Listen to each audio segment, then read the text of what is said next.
इसी साल जुलाई में बीजेपी के राष्ट्रीय अध्यक्ष बनने के बाद अमित शाह ने जब पहली बार पार्टी कार्यकर्ताओं और नेताओं को संबोधित किया था, तो उसी दिन ये संकेत दे दिया था कि बीजेपी अब किसी के सहारे या गठबंधन की राजनीति नहीं चाहती है। बतौर बीजेपी अध्यक्ष अमित शाह के सामने जो पहली बड़ी चुनौती आने वाली थी, वो महाराष्ट्र और हरियाणा का विधानसभा चुनाव ही था। अमित शाह ने पार्टी कार्यकर्ताओं के साथ अपने लिए लक्ष्य तय किया था कि अब हर राज्य में बीजेपी की सरकार बनानी है और इसके लिए कार्यकर्ता अभी से जुट जाएं।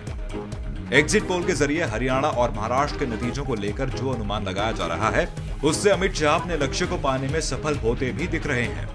चाहता हूं कि हरियाणा यूनिट इस बार एक निर्णय करके चुनाव के मैदान में उतरे कि हरियाणा में इस बार अकेले भारतीय जनता पार्टी की सरकार बनानी है और भारतीय जनता पार्टी ने बहुमत ला। मैं मानता हूं कि महाराष्ट्र के अंदर पूर्ण सरकार बनाना भारतीय जनता पार्टी की प्राथमिकता है।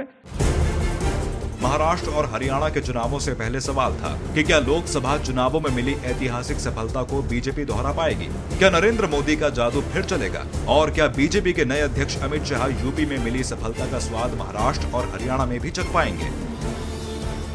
इन सभी सवालों का जवाब एग्जिट पोल के नतीजों से नरेंद्र मोदी और अमित शाह की जोड़ी के पक्ष में आया है।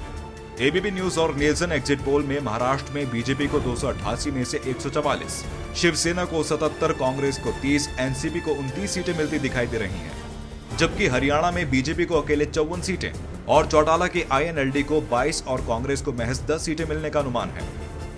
अमित शाह को प्रधानमंत्री नरेंद्र मोदी का सबसे करीबी और भरोसेमंद माना जाता है। लोकसभा चुनाव में मिली भारी सफलता में सबसे ज्यादा सीटें बीजेपी को यूपी से मिली।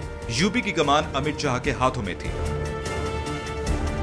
छात्र जीवन से ही आरएसएस से जुड़े रहे अमित शाह की संगठन चलाने की क्षमता से सभी वाकिफ रहे हैं। महाराष्ट्र और हरियाणा के एग्जिट पोल के नतीजों के पीछे अमित शाह की संगठन चलाने की क्षमता और नरेंद्र मोदी की करिश्माई व्यक्तित्व का हाथ है। अमित शाह के नेतृत्व में बीजेपी को यूपी की 80 लोकसभा सीटों में से 71 सीटें मिली और 2 सीटें सहयोगी दल को मिली। अमित शाह की रणनीति और चुनाव मैनेजमेंट का पार्टी में सबने लोहा माना। केंद्र में बीजेपी की स्पष्ट बहुमत की सरकार यूपी में मिली ऐतिहासिक सफलता के बिना संभव नहीं थी।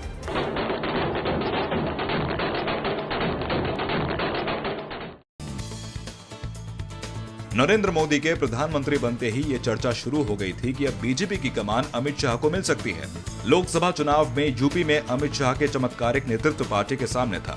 सारी आशंकाओं और अंदरूनी मनमुटावों को दरकिनार कर मोदी की पसंद अमित शाह को पार्टी का नया अध्यक्ष चुन लिया गया। 50 साल के अमित शाह बीजेपी के सबसे युवा राष्ट्रीय अध्यक्ष बन गए।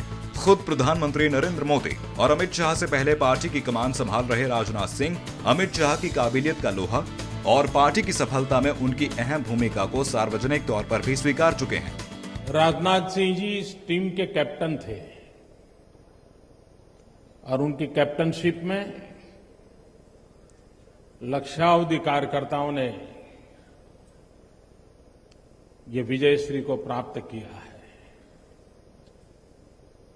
और इसके man of the match Shri Amit भाई शाह थे। मैं यह कह सकता हूं कि काल्पनिक क्षमता के धनी हैं अमित शाह जी, और साथ ही साथ ऑर्गेनाइजेशनल स्किल, संगठनात्मक कुशलता जो चाहिए संगठन को चलाने की, वह भी उनके अंदर है। और साथ ही साथ प्रबंधन के मामले में यानी मैनेजमेंट स्किल भी जो हम कहते हैं, कभी कभी किसी कामयाबी को हासिल करने के लिए जिसकी आवश्यकता होती है, वह मैनेजमेंट स्किल भी उनके अंदर है। राजनीति पर नजर रखने वाले कहते हैं कि अमित शाह और नरेंद्र मोदी चेहरा देखकर एक दूसरे की मन की बात जान जाते हैं। महाराष्ट्र में शिवसेना के साथ 25 साल की दोस्ती छोड़ अकेले चुनावी मैदान में जाने का फैसला हो या हरियाणा में पार्टी की ताकत पहचान कर रणनीति बनाने की बात, इसके पीछे अमित शाह और प्रधानमंत्री नरेंद्र मोदी के साथ बेहतरीन तालमेल का ही हाथ माना जाता है। अमित शाह बिन 19 अक्टूबर को महाराष्ट्र और हरियाणा के नतीजे आने के बाद अगर दोनों राज्यों में बीजेपी की अपने दम पर सरकार बनती है तो अमित शाह का कद और बढ़ेगा। वो पहले से ज्यादा ताकतवर होंगे।